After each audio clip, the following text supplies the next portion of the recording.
Terms and conditions apply. Game over. I'm Rebecca Lieb. I'm Jason Horton. And this is Ghost Town.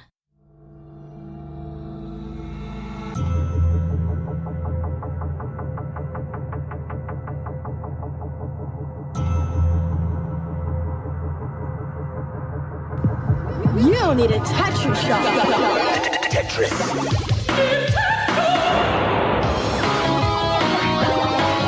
How do you even Tetris-sized? Square, rectangle, trapezoid, tetrazoid.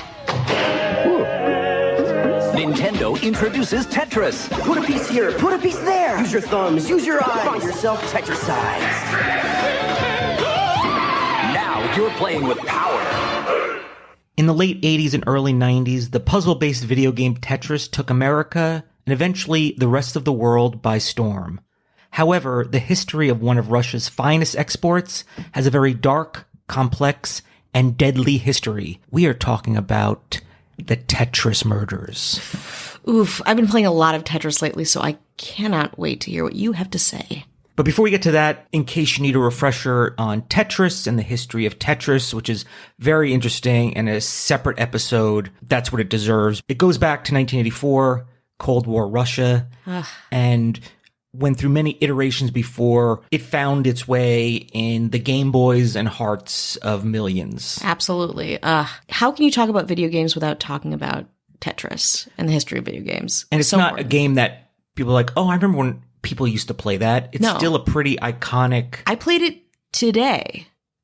In 1984, Moscow, Russian scientist Alexei Pajitnov developed the first version of Tetris on an Electronica 60 terminal computer while working at the Soviet Academy of Sciences. I've never heard of an Electronica 60. Tetris was released on June 14th, 1989, and has sold more than 43 million copies worldwide. And that's just Game Boy is where it's most popular and most known, but as many iterations, and between 1984 and 1989, there was a lot of lawsuits and who owned what, and it coming out of Russia as like a Russian export. Yeah. Who owns it? A lot of lawsuits, and that's a whole nother story. Tetris has a very interesting history, and I think there's going to be an Apple TV TV show or movie coming out.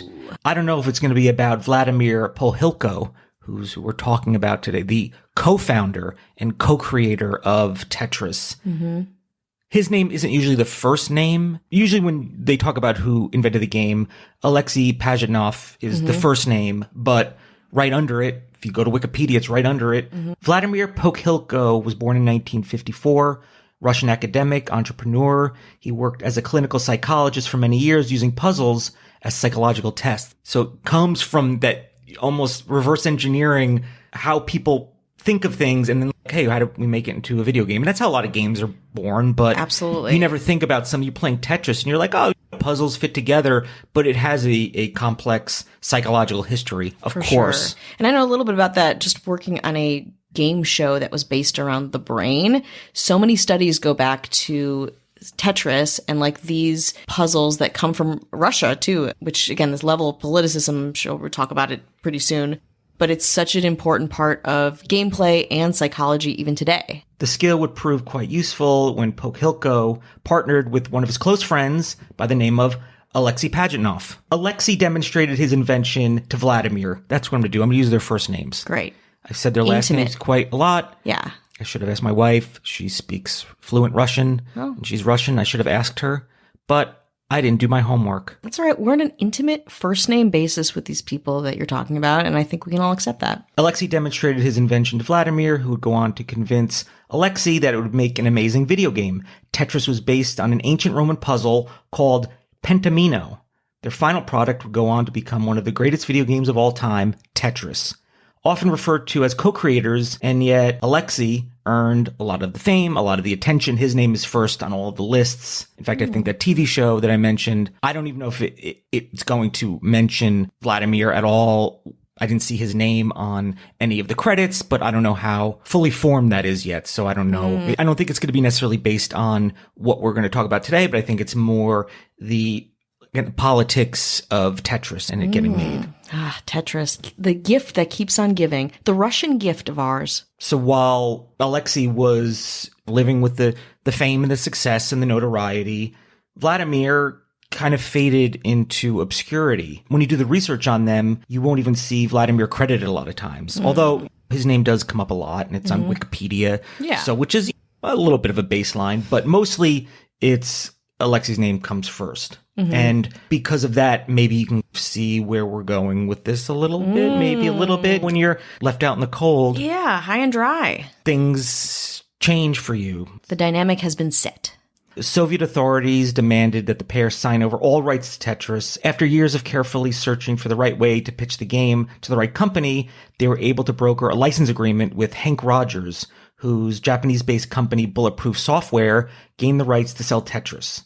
In 1996, the Soviet restrictions expired, so full rights to Tetris moved to Alexei, who had chosen to move to the United States 5 years before Vladimir. So both Vladimir and Alexei made a company together called Animatech International Incorporated, and it was led by Alexei with Rogers as the chairman and the largest stockholder. In 1996, when Soviet restrictions expired, Rogers created a new company by the name of Tetris Co., which bought the rights off of Alexei for Tetris, ultimately leaving Vladimir completely uninvolved. Ugh. Whereas a lot of Vladimir's encouragement, a lot of his ideas of psychology and puzzle and gameplay, and this is how you want people to play this game. How do you get people to keep coming back? Well, we're going to use psychology and the puzzles that I've used for whatever reason that I've used them, anything cognitive or what have you. He's like, why don't we use that and make a video game and reverse engineer it, and we'll have the desired result first. Let's make this game something that you're playing as of today. Millions of people have played. And when you tell somebody, say, hey, do you know about Tetris? In some way or another, they know what that is. Yeah. When you hear the theme song to Tetris, I don't care who you are, you link it to a game. I don't know any other video game that you can do that with. And that just shows the power. And the power comes from the psychology. If you didn't have the psychological hook, you would not have this game. You can design anything. Yeah. But like that is the root of why Tetris is so successful. And the mind games, I guess, or the toll it took on Vladimir's mind ended rather dismally. And we will get to that after this equally dismal break. You may be into punk rock, soft rock, or classic rock, R&B, hip hop, or house, country, techno, or techno country. But no matter what kind of music you listen to, here's something else you should hear. Please consider getting vaccinated. Talk to your pharmacist today about Comirnaty, COVID-19 vaccine mRNA. This message brought to you by BioNTech and Pfizer. We've got some other really exciting news for you. My dear friend, she's hilarious, beautiful, wonderful, true crime fanatic, Leah Lamar, has a podcast, and I am obsessed. It's called Real Time Crime with Leah Lamar and Teddy Mellencamp. If you're here listening to us, you're probably pretty into true crime. Some might say you're a sleuth for the truth or have a PhD in unsolved mysteries. Maybe you want to give the FYI to the FBI and unearth cold cases left and right because you never stop, baby. If that's you, join Leah Lamar and Teddy Mellencamp on the Real Time Crime podcast, where each episode they discuss all the details of a high-profile case and uncover the 411 of the 911. You can't solve the crime if you don't listen to Real Time. Pretend I said that while ripping off my sunglasses Caruso style, okay? Because seriously, you must subscribe to Real Time Crime with Leah Lamar and Teddy Mellencamp. You will be glad you did. Hi, hello. How are you? Hello. We're checking in. It's the end of the year. The year is wrapping up. Where are we at? Beautiful gift. Beautiful gift to you and to yours. And what do we get in return? Oof. Wealth. Fame, power, good fast looks. cars. Yeah, that's right. Very fast. You got a fast car. That song? Yeah, that song. I just got that song. And we hope you had a great year. Thank you for hanging with us. Yeah. We're going on to year 4 as of next year. So nuts. Is that crazy? We don't look a year past 2.3 years. No. We look young as hell. We got the body of a 1.5-year-old podcast. Fucking great, limber, flexible. We want to thank you for being a part of it, and thank you for anyone who's listened and supported. Thank you to all the patrons. Yeah. We appreciate it. For sure. We could not have stayed sane. I don't even know if you can consider us sane, but we would have we wouldn't have stayed as sane without you, I would say. And thank you for listening every day. Thanks for the free therapy, I guess. Yeah, exactly. We got some really good response to the last episode we've had about Anne Rice, the death of Anne Rice. Obviously not positive that she has died, but I think a lot of people appreciated the information. Like when I was researching it, I didn't know a lot about that, and I think a lot of our listeners also didn't know. We have a specific message about Anne Rice from our friend of the pod, Christopher Garcia. He is a podcaster, host, really informative, often chimes in maybe where we are missing information or for encouragement, which I very much appreciate. But he said, great episode this week. I knew Anne and Christopher a little, and my boss was the first person to publish her. I was reading the mag with her first story today. Oh, serendipitous. I, of course, was like, okay, tell me everything. What were they like? And he said, Anne was a sweetheart who was new agey even in her uber Catholic days. Chris is a nice guy who will happily tell you about his mom for days. Oh, I'm trying to get my boss to give me the unpublished story he has from her in 1966. I hope you get that. I would read that. Keep me posted, please, because, again, I'm a lover of Anne Rice. It's so nice to hear this. Maybe at some point we'll reach out to Christopher's son and get some more information. We want to say hello to all of our patrons.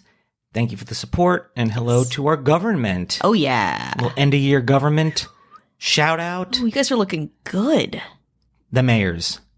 David Bull. Hello. Ashley Matson. Hello. James Harrington. Hello. Dara Rosenzweig. Hello. And one governor. Only one.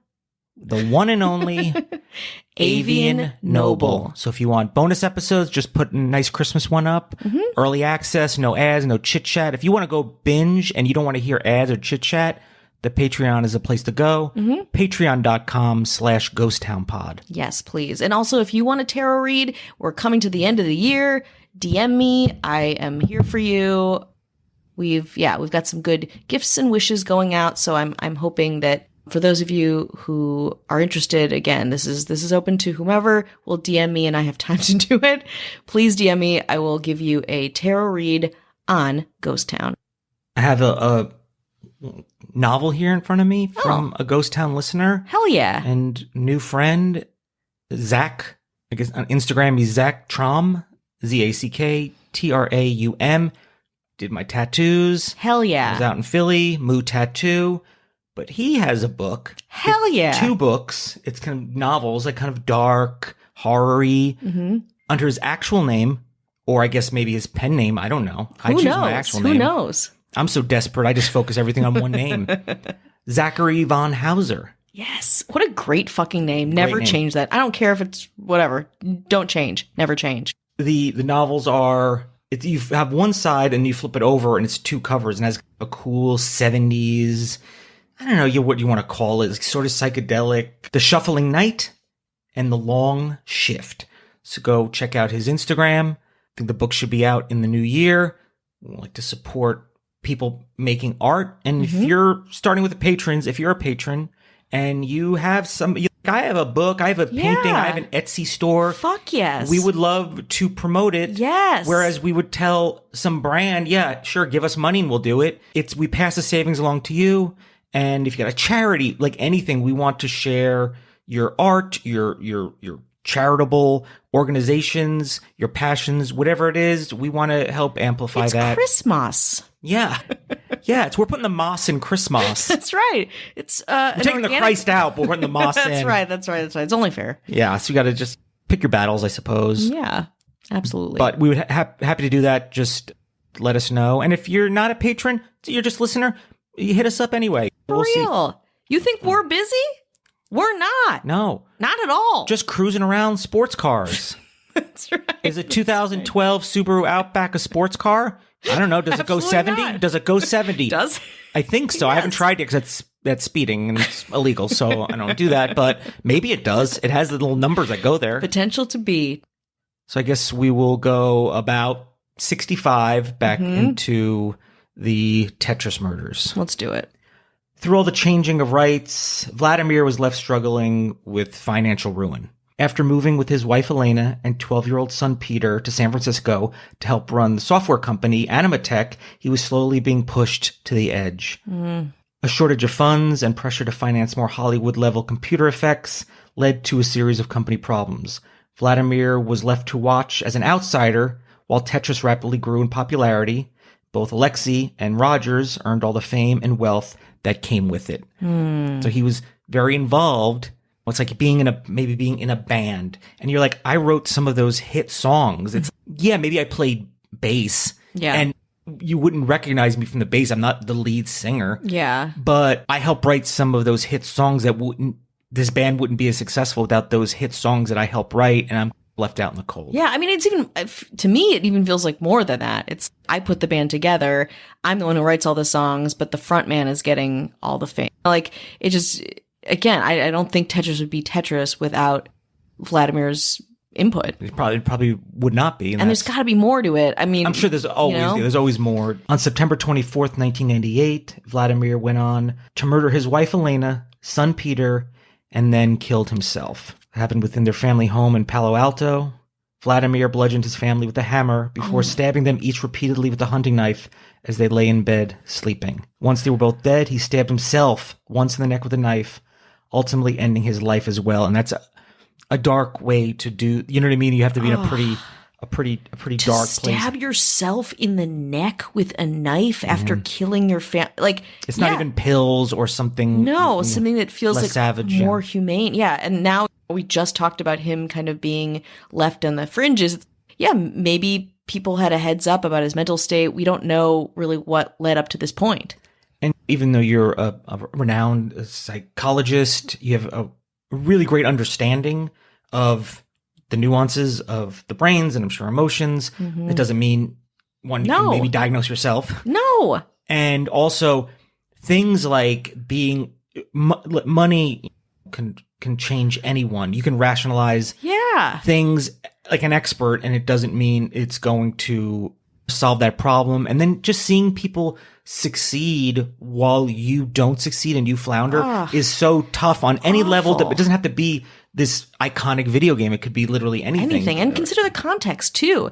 Think about a Russian immigrant coming to the US at this point in history and how tough that must have been too. A close family friend later notified the police at 3:30 p.m. the next day. After failing to reach the family multiple times, police found the bodies of Elena and Peter in their beds. No signs of struggle, possibly indicating they were attacked while asleep. Vladimir's body was found in Peter's room with a knife still in his hand. Along with the hammer, later retrieved by police, they also found a note. The note reads as follows. I've been eaten alive. Vladimir, just remember that I exist. The devil.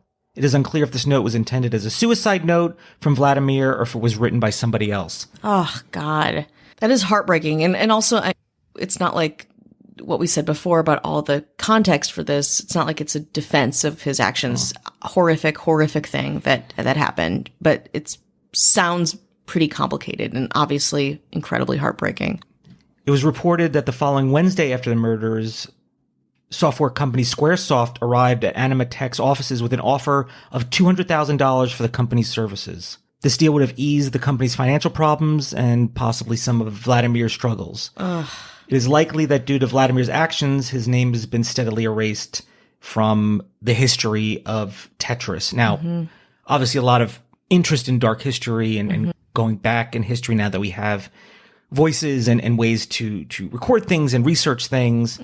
It's hard to do that. In the late 90s, it's a little bit easier. You're not realizing that the advent of the internet would lead us to where we're at right now. Alexei was able to regain the rights to Tetris and in turn earn his profits while Vladimir was left with a failing company alone. But without Vladimir, it's likely that the world would have never seen Tetris. And without Tetris's Nintendo Game Boy, it wouldn't have been as successful. I mean, Nintendo was doing pretty good, but that really made Game Boy. Right. That was the device, and they advertised them together. Yeah. So they were like, this is peanut butter and jelly over here. I believe it was the while before even Alexei really saw the financial rewards from it, because it went through so many owners and hands, and this company owns this, and that company owns that, but he always remained the face of it. Yeah. There's a couple other interesting facts about Tetris and how much of an impact it had. The Tetris effect, which is a term. Yeah. Tetris syndrome occurs when people devote so much time and attention to an activity that it begins to pattern their thoughts, mental images and dreams, which I've had that when you do something enough and you're like playing Grand Theft Auto. Oh my God, absolutely. And you get in a car. It's for sure. And this is exactly like what we were trying to translate into a game for Brain Games too. One of the long lasting psychological effects of Tetris. And we didn't make it into a game, but interesting nonetheless. Tetris was the first video game to be played in space. A Game Boy version of the game spent 196 days orbiting Earth aboard the Mir space station. Amazing. The original purpose of Tetris, according to the designer, was to help make computers seem less intimidating to casual users. Yes. Now it's the opposite. Because you can jump out, you think about it, when you play Tetris, you're like, now it's going so fast, it's so hard, it's so simple. But now you get on, you check your email, you do social media, you do research, you do whatever it is you do, word processing. I feel like it's a little bit of the opposite. Like the more simple that it is. Yeah. I guess easy it is to understand what to do. You think, well, I should be successful at this. It's so easy. And I only need to do one thing, essentially, is move block. Yeah, totally. But it is interesting even getting, when I was very young at the time, when my dad got a Nintendo game system when we were all like very young children, and just how it felt like it was like anxiety ridden. It was like, oh, you die if you don't complete this level, if you lose, and there was so much to it. But Tetris was a game that even as like a tiny child, you're like, blocks come down, you place them, and then when you've made a line, it's gone. It's so elegant and genius, and clearly has withstood the test of time. There is an algorithm that in theory will let you play one game of Tetris forever. What is that theorem? Algo theorem. You want the code? Can you start it? Yeah. Okay, you ready? Yep.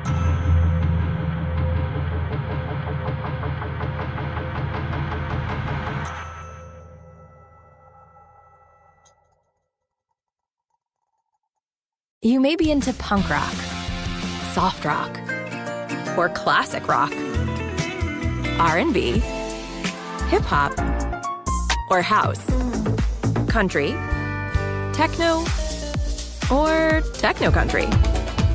But no matter what kind of music you listen to, here's something else you should hear. Please consider getting vaccinated. Talk to your pharmacist today about Comirnaty, COVID-19 vaccine mRNA. This message brought to you by BioNTech and Pfizer. Facebook leads the industry in stopping bad actors online. That's because they've invested $13 billion in teams and technology to enhance safety over the last 5 years. It's working. In just the past few months, they've taken down 1.7 billion fake accounts to stop bad actors from doing harm. But working to reduce harmful and illicit content on their platforms is never done. Learn more about how they're helping people connect and share safely at about.fb.com/safety. Facebook leads the industry in stopping bad actors online. That's because they've invested $13 billion in teams and technology to enhance safety over the last 5 years. It's working. In just the past few months, they've taken down 1.7 billion fake accounts to stop bad actors from doing harm. But working to reduce harmful and illicit content on their platforms is never done. Learn more about how they're helping people connect and share safely at about.fb.com/safety.